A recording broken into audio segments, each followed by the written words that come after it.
I will start by introducing myself. Hello, everyone. My name is Apeksha. I'm a counselor here at MindTribe, and I'm glad to be here with you today. Um, and yeah, so today here I am joined with my co-host Namisha. And Namisha, would you? Sorry, will recording be given? Oh, hi. Yeah, I can hear you now. It will be available on our YouTube channel. Okay, okay. Oh, okay, great. Moving on. Namisha, would you like to introduce yourself? Yes. Hi, good afternoon, everyone, and thank you for joining in. I am Namasha, your co-host for today, and also the counselor at MindTribe. And I welcome you all for today's workshop on sleep hygiene. We're really glad to have you here, and I hope you find the session valuable and engaging.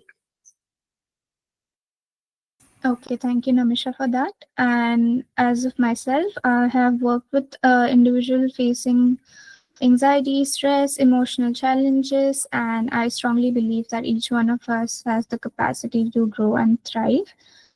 Through this workshop, I hope to create a safe and supportive space where we can explore our emotions, build healthy coping habits, and move towards a more balanced and peaceful life. So, yeah, I'm looking forward to our time together. So, as all of you know, today our workshop is on the topic of sleep hygiene. Sleep is very crucial and it plays a very vital role in our mental health, emotional health, and physical well being. So, next slide, please.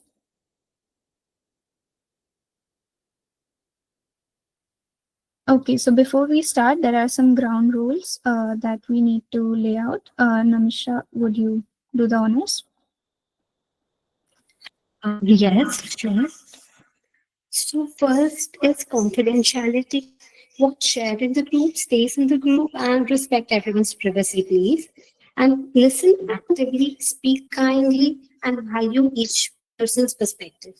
Also, avoid discussion about group members or their experiences outside the group. This is a safe space.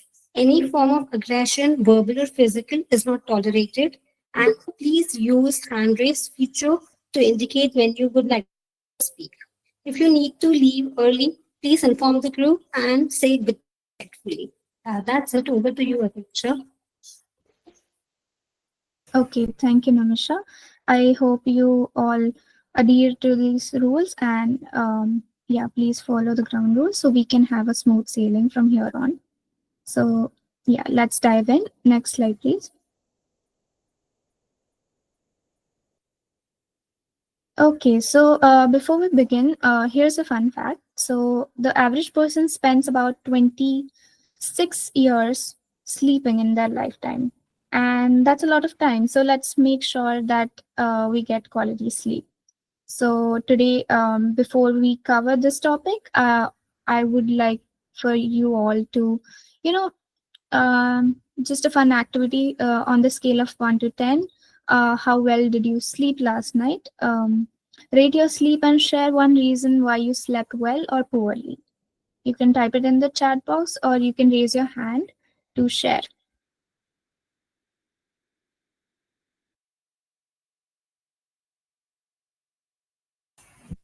Okay, Poonam says 5. Abhinav says okay, 5 as well. 7, 6, 3. Okay, 8 is good. Okay, thank you for your response. If anybody would like to share, they can raise their hand on why they slept well or poorly. Overthinking, yes. Overthinking does lead to, procrastination, and it does keep us from having a restful night of sleep. So yeah, that is one of the reasons. Online shopping and distractions, late night working schedule, yes. Unknown thoughts, yeah, that those can be scary. Overthinking, yes. Okay, great. Thank you all for sharing. Let's move on to the next slide, please.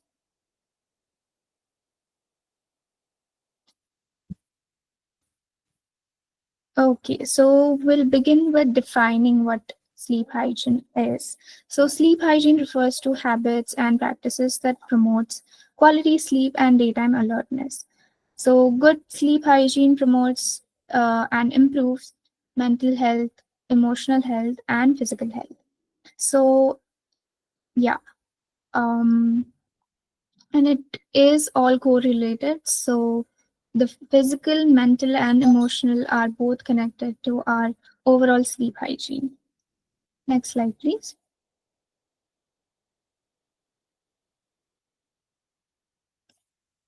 So why does hygiene matters?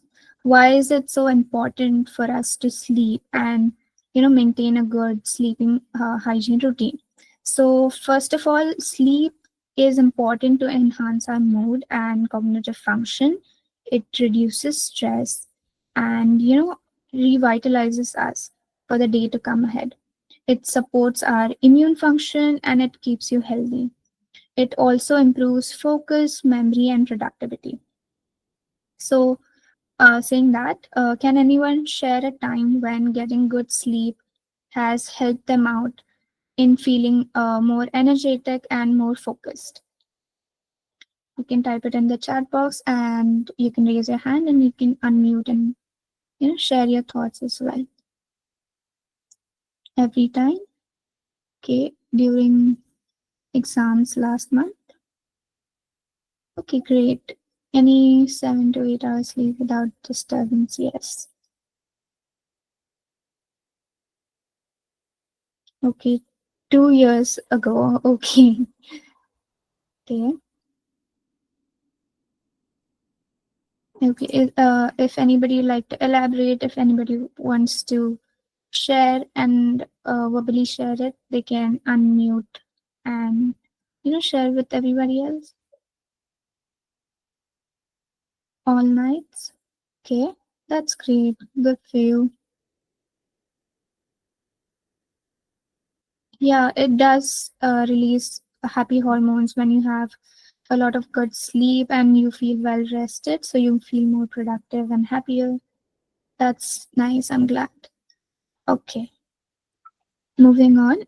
Next slide, please. So let's, focus on what the science behind the sleep cycle is.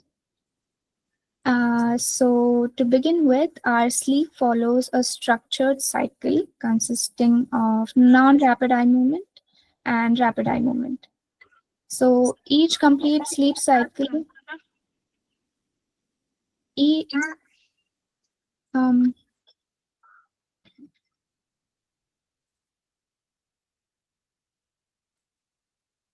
okay, sorry for the disturbance. So as I was talking about the science of sleep cycle. So the cycle contains non-rapid eye movement, rapid eye movement. So each complete cycle lasts about 90 minutes and repeats every 4 to 6 times per night. So let's break it down. So stage one of our sleep is called light sleep, which is our REM1. So in this transactional state, there is a transaction between being wakeful and falling asleep. So it just lasts about a few minutes, and during this stage, you may experience muscle twitching or sensation of falling. So this is just a beginning stage where you're not fully asleep, but you're not fully awake as well. Okay.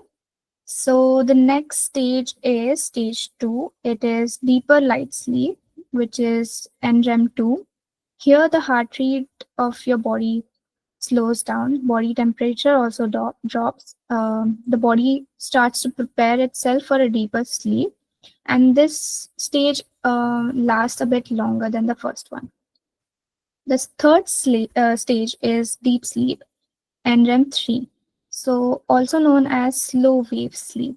In this stage, it is essential for our physical restoration, immune function, and overall health. So it is in deep sleep when your body starts to recover itself. So if for example, if you have worked out in the morning and it has been a very heavy workout, and so in at night time, it is during this stage when your muscle starts to recover, they start to repair itself, and your body goes into that relaxation mode and recovery mode. And sleep, this is when the dreaming occurs. We all have dreams when we sleep. Some might not, some might do. So this is where our brain activities increases nonetheless. So REM sleep is crucial for cognitive function, memory consolidation, and emotional regulation. So these were the some cycle. This was the cycle of sleep, and these were some of the stages. Babies spend 50% of their sleep in REM, which is the dreaming stage, which is crucial for cognitive development. As we know, babies while growing up, they sleep a lot. So this is where most of their, brain development happens. So while adults spend 20 to 25, which is, yeah, unfortunately not that much, but yeah, it also serves a unique purpose as you grow up. Restful night of sleep, it becomes, harder to achieve, but yeah, that's why we are here for. So yeah. Okay. And speaking of that, next slide, please. Okay, so let's look at some factors that affect our sleep. We all know that, sleeping is crucial, but sometimes things and some factors can help can keep us from getting that restful night of sleep. So what are some factors? Next slide, please.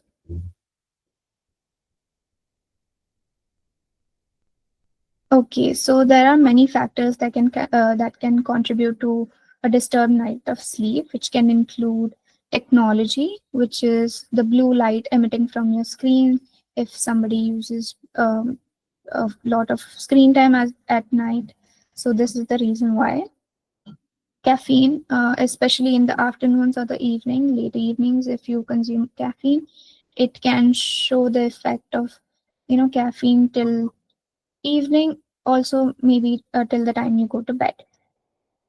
Alcohol, yeah, can interfere with a deep sleep. Junk food, yes. Sugary and fatty snacks also disrupt our sleep. Sleeping pills can create dependency in terms of overuse and overdoses. Stress and anxiety. So, because of stress, anxiety, and overthinking, this can cause increased level of cortisol, and yeah, this disturbs our sleep. So, with that, I would like to prompt you all a question, which is which one of these disruptors affect your sleep the most? So you can look at the list and you can just share with us which one of these factors affect you the most. So you can share it in the chat box and you can unmute. Technology, yes. Stress, okay. Technology, stress can be seen as common ones. Technology, junk food, and stress, yes, okay. Overthinking. So stress, overthinking, and technology seems to be a common factor. Okay. Thank you all for sharing.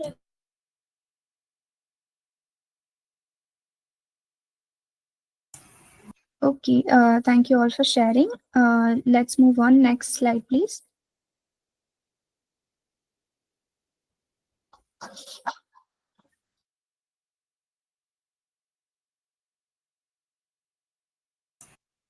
Okay. So next we'll focus on effects of unhealthy sleep patterns.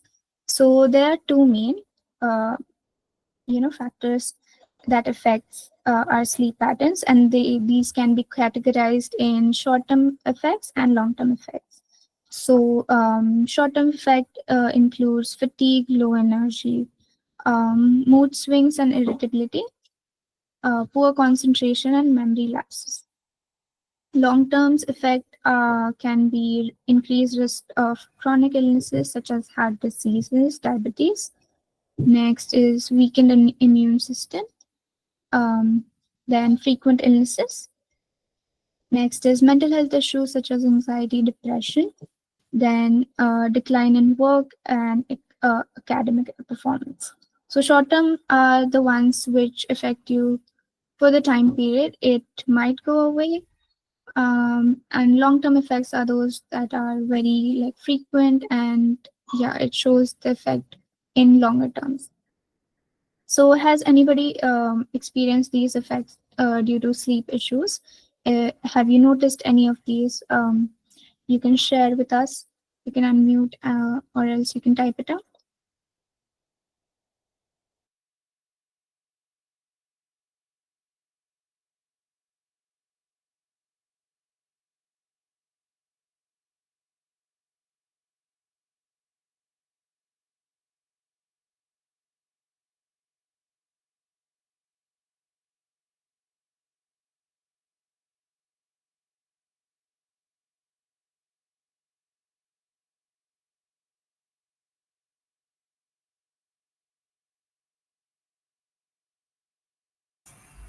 Okay, I see that people have fatigue, irritability, and low energy.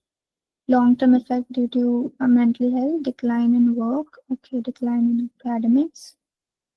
Okay, so I see a pattern here.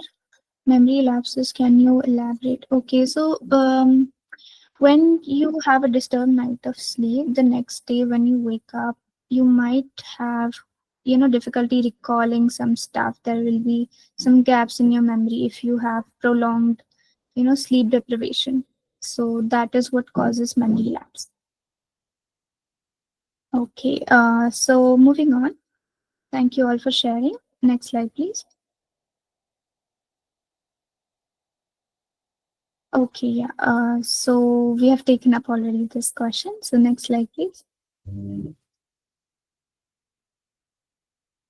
Okay, so just like in YouTube, if it's free, there is an ad. So yeah, here's an ad for you.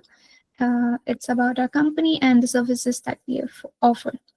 So it is about one-on-one counseling. So let's define what is one-on-one counseling. So it is a personalized and confidential session between a client and a trained therapist. Second, it enhances personal growth. It helps you gain insight in your thoughts, behaviors, and emotions. Third point, it's about problem solving, addresses specific issues such as anxiety, stress, or relationship problems.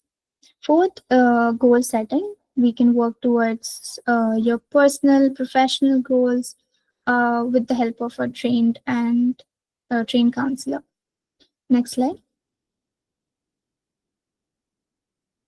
Okay, so there are some common misconceptions about counseling. So the misconception might be one of the popular ones is counseling is for only the people who are sick. That is simply not true. In reality, counseling is for everybody who wants to be the best version of themselves in terms of better relationships, more friends, gaining academic success, career advancement, anything. So it's for everyone. Next slide, please.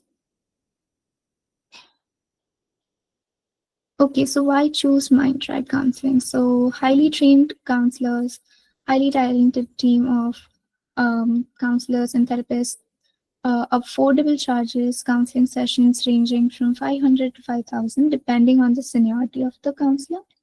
First session is at a minimal cost of 99, and we also have affordable packages. Once you're comfortable, you can invest in our budget-friendly counseling packages as well. Next slide, please. Okay, so if you have any questions, feel free to ask about any of the counseling services before we resume. Our contact info will be shared with you towards the end of this workshop, so you can reach out to us anytime. And thank you. Moving on. Next slide, please. Okay, so resuming our workshop here, I have a case study for you. This is a case study of Sarah's, and she has a late night problem. So let's look at Sarah's case. So she's a 28-year-old professional who uses her phone late at night. As a result, she struggles to fall asleep and she wakes up groggy. So, can anybody relate to Sarah's experiences, and what advice would you give her?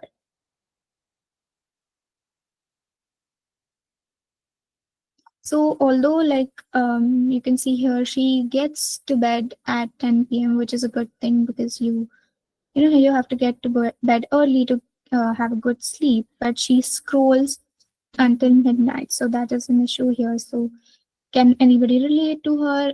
If there's one advice, would you like to give her? What should she do?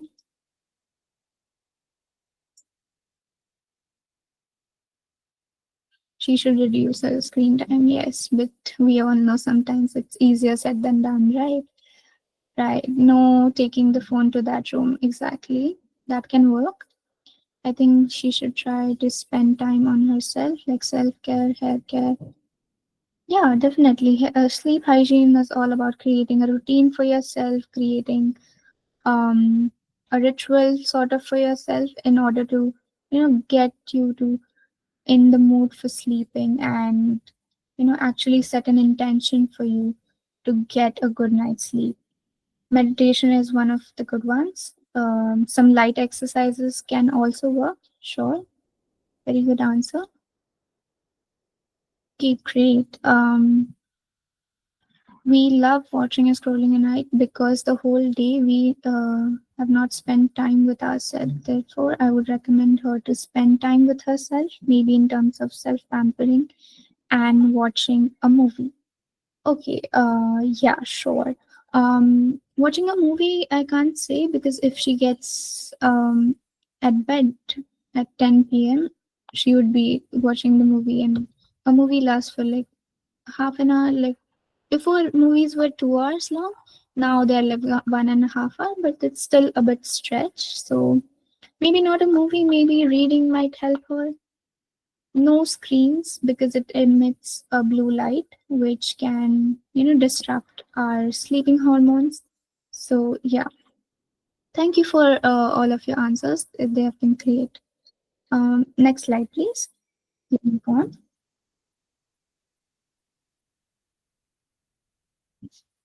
Okay, yeah, so you all have already told me what you all think and how you would help her. So yeah, let's continue. Next slide please. Okay, so this is a great segment. These are some of the tips for better sleep. So here are some actionable steps that you could do for better sleep. So establishing a phone curfew. So stop using screen 30 to 60 minutes before the bed. So this is like a setting. This is setting a curfew for your phone. Next is creating a wind down routine. Try reading, stretching, or journaling. So, this is a wind down routine. Journaling is great. I personally tried it. Meditation is also good for your body to relax and go into that Zen state. Stretching, light stretches, nothing hardcore, would also, help relax the muscles in your body. Third is using a night mode, reducing blue light exposure on screen. Fourth is keeping your devices away from bed. You can even keep it outside your room, in the living room or in some other room where it won't be easily reachable for you. And you can charge your phone outside the bedroom or use an analog alarm clock. So, yeah. Which one of these strategies did you like and would you like to include in your routine? So if anybody has like any of these tips, which one would you use? You can share it with us. You can unmute and yeah, phone curfew, yes. Already use in night mode. Yeah, you can try any of these tips. Journaling is a good one. Analog alarm, yes. You don't always need your phone. There are other ways to set alarm, right? There are analog. You can tell somebody to wake you up. I prefer the third option, reading. Yes, me too. I like reading before going to bed.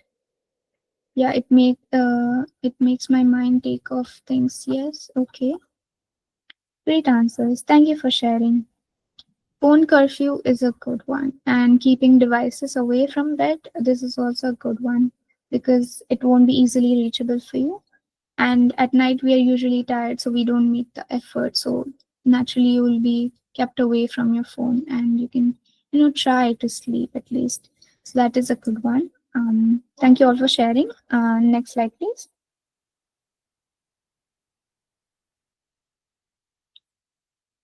Okay, so here's a note for you. Sleep hygiene isn't just about avoiding what harms you, it's about building habits that help you thrive.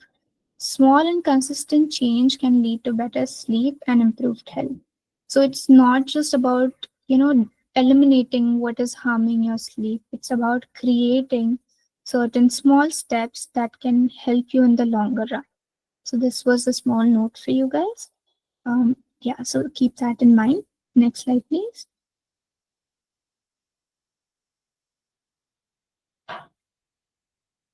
Okay, so building better sleeping habits. Next slide, please.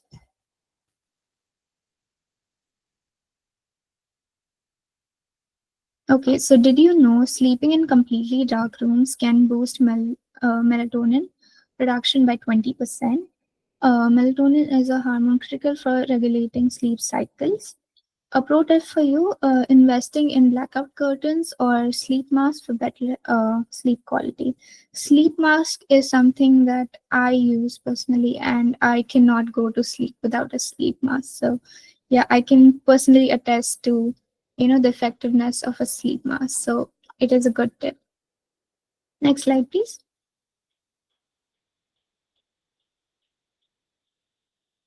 Okay, so here are some actionable strategies that you could do in order to improve sleep hygiene.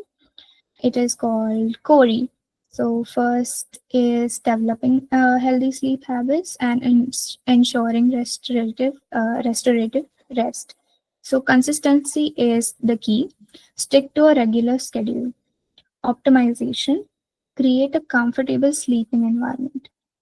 Next, taking small, consistent adjustment and making a big difference. So, making small, consistent changes would help make a bigger change in the long run. So, creating a ritual, developing a relaxing bedtime routine, investing, like I said, a pro tip that I gave before, investing in some tools like white noise machines or weighted blankets can help you. And yeah, so take a moment to write down one or two changes you would like to make this week, and you can share it with us in the chat box. And yeah, you can unmute and you could talk with us as well. Any changes, one or two changes that you would like to make this week for you to improve your sleep.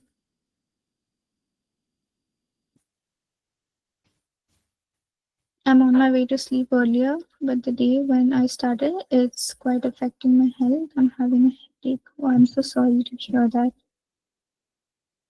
Sleep mask, yes.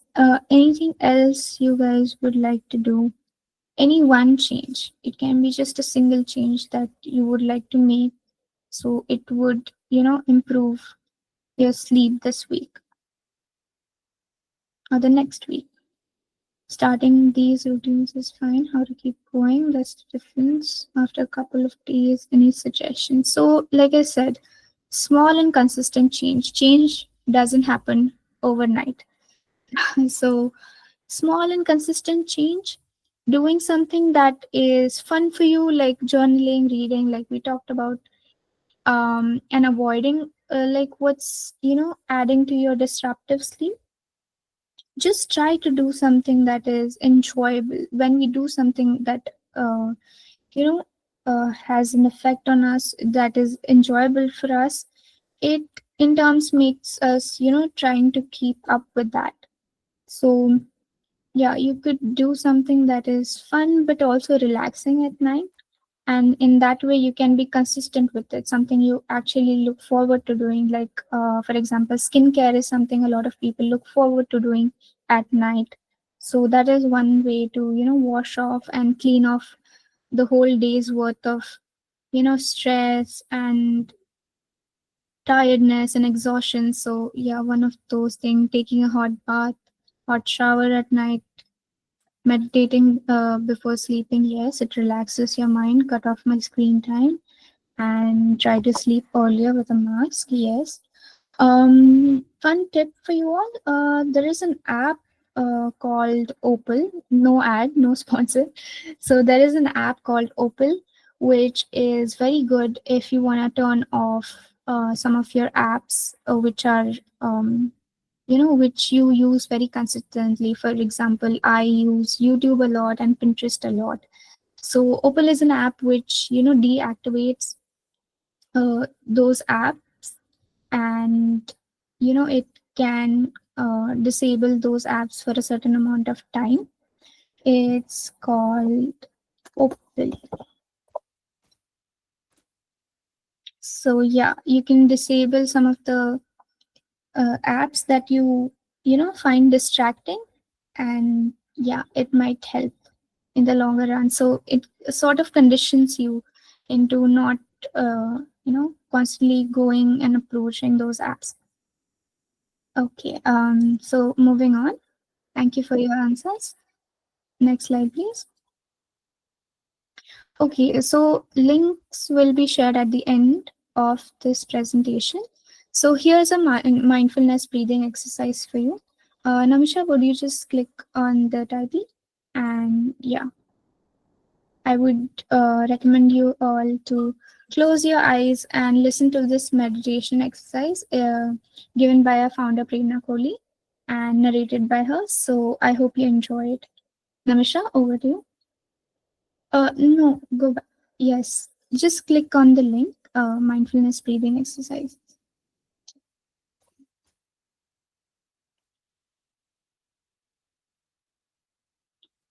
Okay, so guys, just relax and listen to this video.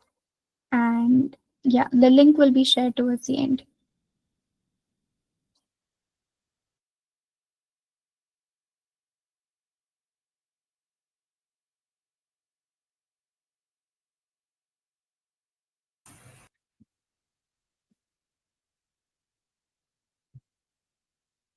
Namisha, can you unmute yourself?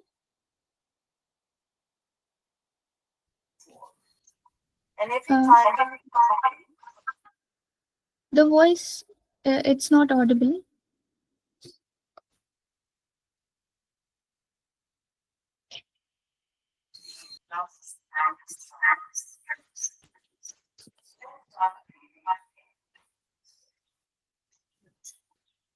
Okay, so sorry for that, guys. I think there's some technical difficulty. This link will be shared with you, no issues. Let's go back to the presentation. Sure.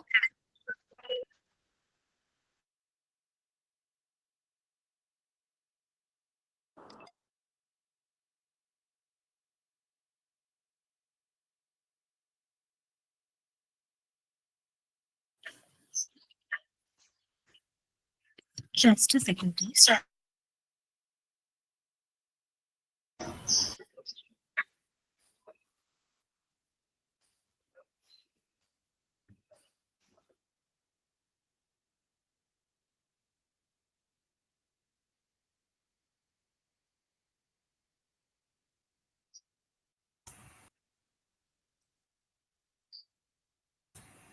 Namisha, I don't think it's audible, so it's okay. Let's go back to our presentation. The link will be shared with you, all of you. So no worries, you can listen to it in your leisure time. So Namisha, let's resume our presentation, okay?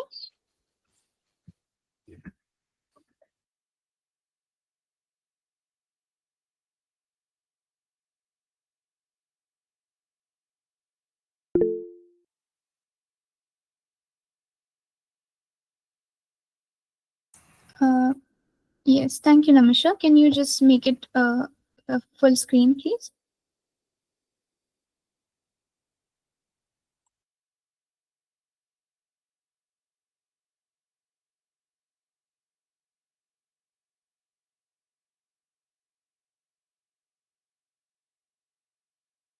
Okay, thank you.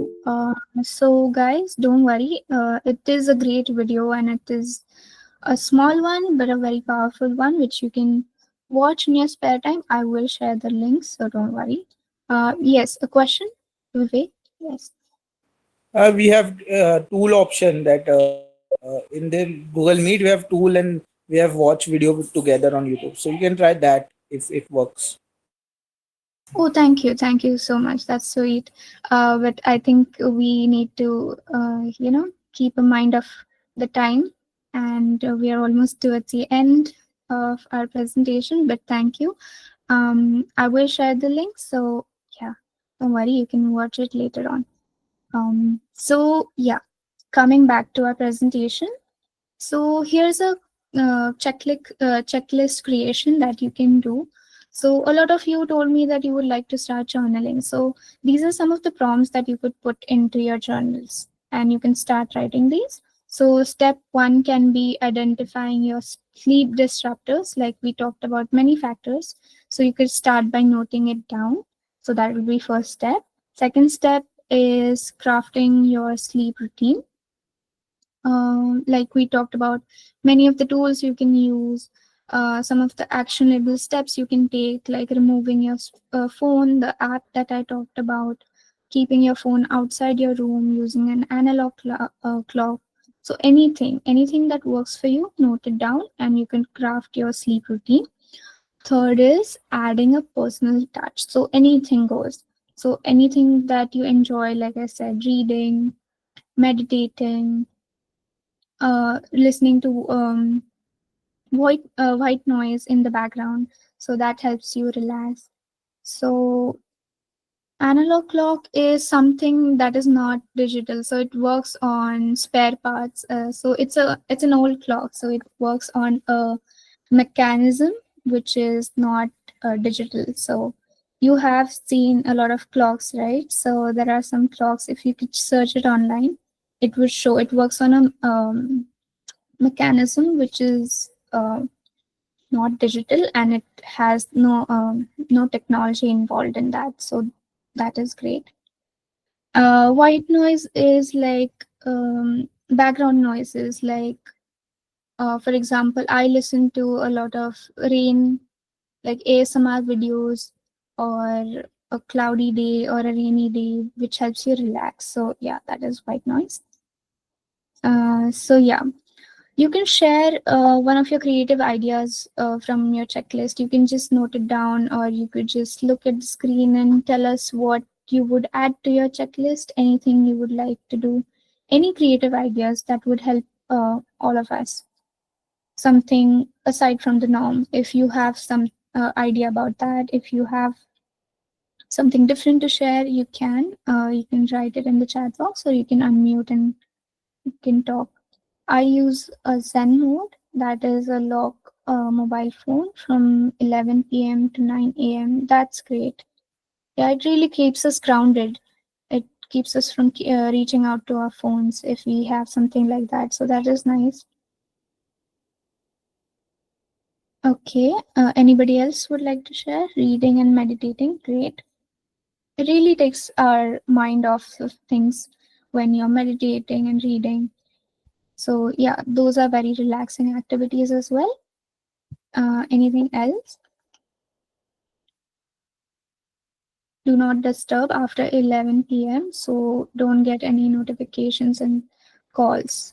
That is a great one. Do not disturb. Really a great one. Maintaining boundaries, not just when it comes to, physical devices or something like that. It is very crucial to maintain boundaries with people as well. When it is your downtime, when it is your sleeping time, prioritizing your sleep at that time, you should maintain a proper boundaries, and you should establish them with the people around you as well.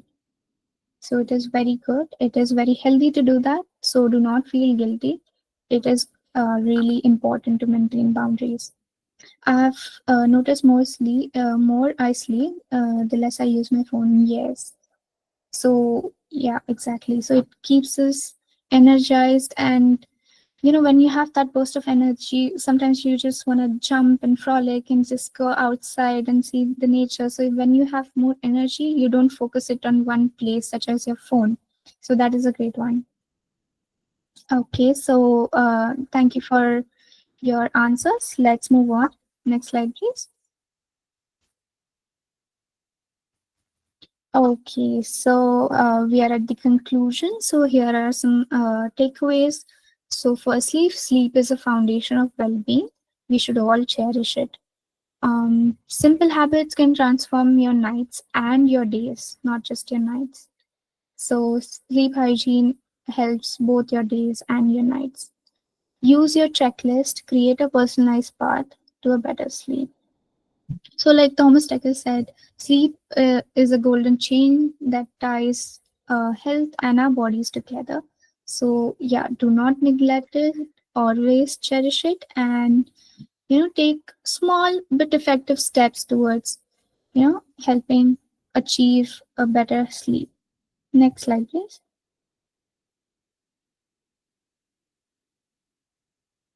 Okay, so thank you and sweet dreams tonight and onwards.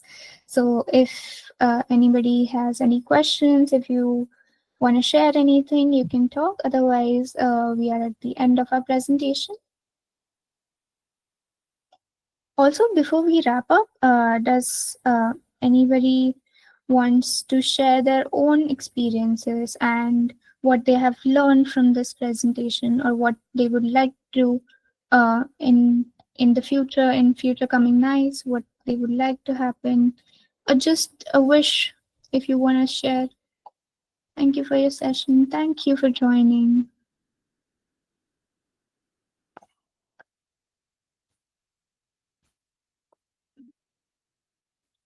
Your voice is soothing, actually. Thanks for coming, Effect, and well put together presentation. Thank you. Thank you so much. So, if nobody has a question, you all can feel free to drop off. And yeah, thank you for joining in.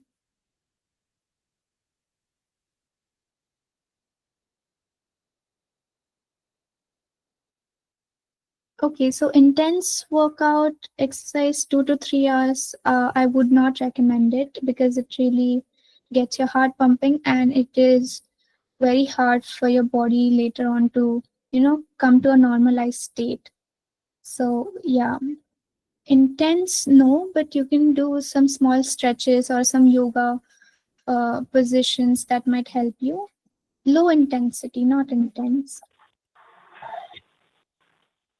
Okay, thank you all for joining. Thank you.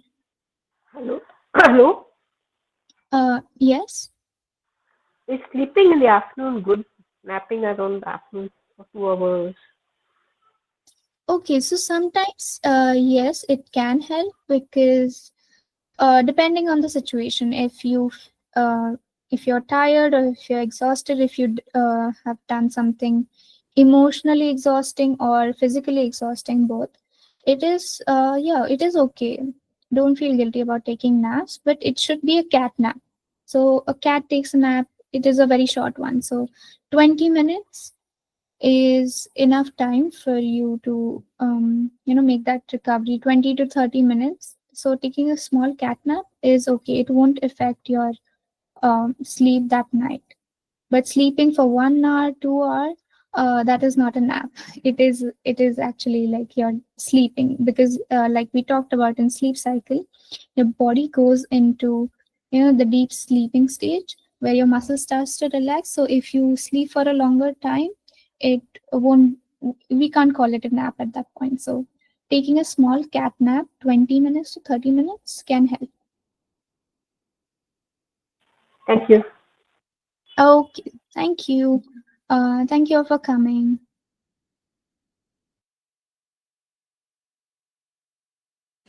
How much do we need to sleep?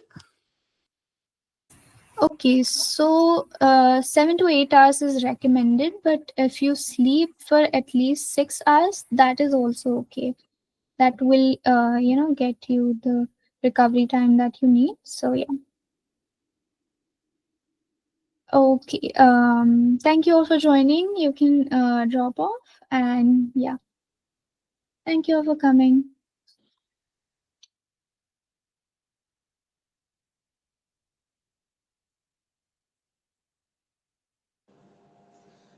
Oh,